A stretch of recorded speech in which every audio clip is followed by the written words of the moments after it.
was one thing to transform both your life and your career, what would that be? It is communication skills. And that's what we're going to talk about today in this book. Want to know one habit ultra successful people have in common? They read a lot.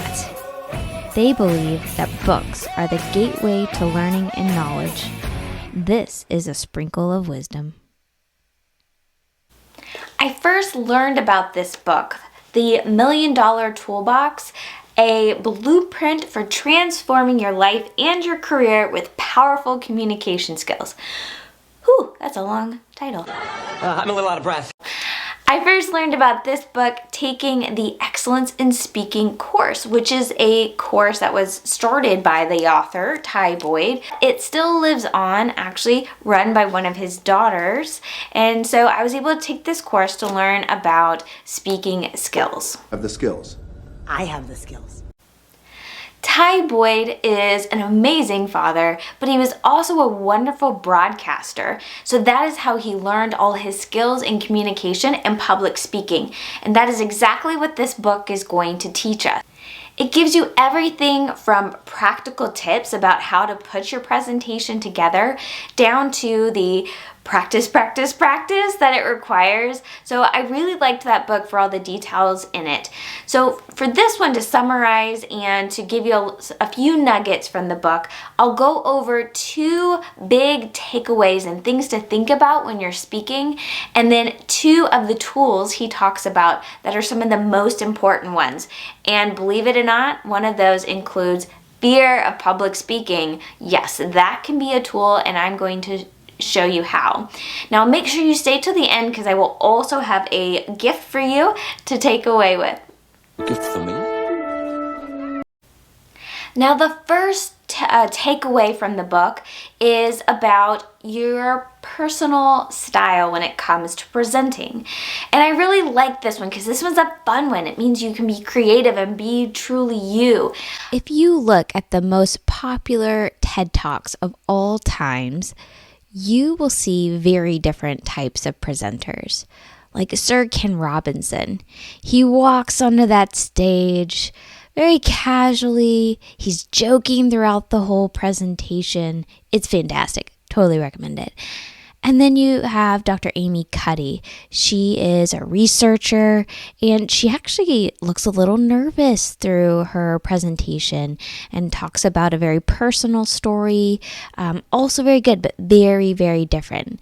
And then, oh my goodness, Simon Sinek and then Brene Brown. All of these presenters are very, very different, but they have their own personal style that makes their presentation amazing. Now, the second big thing to think about with presentation that I got from the book is that when you are presenting, it is not a monologue. It is actually a dialogue. So one of the best skills that you can learn when you are giving a presentation, or more importantly, you are trying to communicate and connect with your audience, is actually listening. So understanding your audience.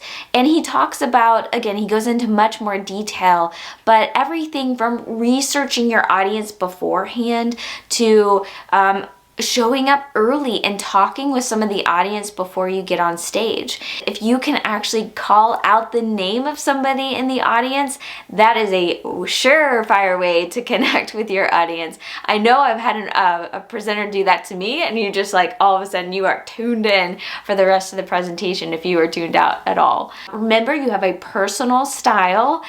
Be creative, be you, and two, that it is a dialogue. So make sure you remember to listen and understand your audience. There's a great phrase that is, before you seek to be understood, seek to understand. Do you understand me? Now let's get into those two tools I talked about. Now the first tool, Ty Boyd talks about, if you could only work on two different things, it would be eye contact. Cheers. Eye contact. Cheers. So remember that, all right? And the other one was your voice. So the words of your message are actually only about 7% of what matters when you're presenting. Say what? Oh, only 7%. Can you believe that?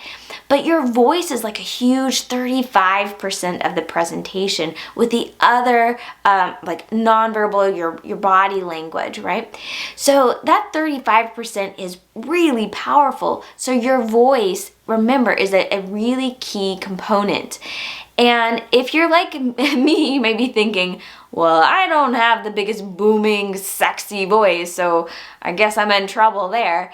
But, you know, we're not all Morgan Freeman or James Earl Jones. You are part of the Rebel Alliance and a traitor.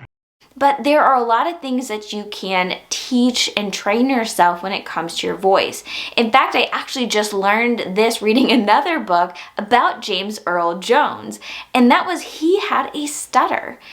Or has a stutter. I didn't even know that. But look at the amazing things that he does and that he uses with his booming, beautiful voice. Nobody messes with your dad. You can work on your projection or your enunciation, your vocal variety. All of those things are essential when you are presenting in any type of format, whether it's on stage or even on the well too familiar now Zoom. Now that second tool I talked about is fear. And so we're going to talk about how you can use fear in your advantage when you are presenting. Fear will be your enemy. Just remember, you're not alone when if you're afraid to speak or publicly get up and make a presentation. In fact, when people were surveyed about their biggest fears, public speaking was higher up on that list than dying. I'd rather die. So this is a big fear. It's okay. A lot of it could be rooted in we are making up the worst case scenario in our head. And some of that we are going to be able to be okay with the preparation process. But the other part to realize is a lot of the fear is around perfection. And thinking that we have to be perfect, and everybody in the audience has to love us. Well, one thing that I loved reading in the book was that, most of the audience, 99% of the audience, they are rooting for you. They want you to do well. And so that's a good thing to remember, that the audience is on your side. Also, one of my favorite phrases from the book is do not confuse perfection with excellence. It's not about perfection. It's about doing your best. You know your audience. You know you've worked on your voice. It is about giving the audience your heart and the message that you have for them. That is the most important thing. In fact, you can use that fear and translate it to excitement. You're excited to share this with your audience. You're going to give them this value. I think I'm excited. I'm excited. When you look at it that way as excitement, it's energy. And that is the one most important thing when you are presenting, is having this energy that you give the audience and draw the audience in. And that's actually a big watch out that Ty Boyd talks about, is watching your energy. He actually, I think this is a little bold. He's like, you should not talk about things that you don't have energy and passion about. I'm a passionate man. The audience will sense your genuine enthusiasm and connect with you so you can give your message. So there you have it, a couple of amazing takeaways from the Million Dollar Toolbox by Ty Boyd. Make sure you have a personal brand. Have fun with that. It is a dialogue. Listen to your audience. And your 2 tools to take away is really make sure you're working on your voice for impact in your message delivery, as well as fear is enthusiasm. Make sure you're passionate about your presentation and you'll connect with your audience. Now that gift I promised as a last minute takeaway is that when I read, I take a lot of notes. I underline in the book, only with pencil though. I just can't bring myself to do it in pen. But I do take notes, and I have typed up those notes for you that I am willing to send to you. So just look down in the description below for the information if you are interested in those notes.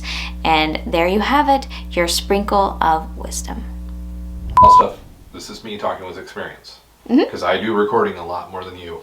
If you think you're smiling, smile bigger, because you're not smiling enough. Yes. And you have a habit of not showing your teeth. If you're smiling, show your teeth. People are gonna think you don't know anything and just monotone if you're not giving facial expression. You gotta give that facial expression. Yeah, it hurts after a while.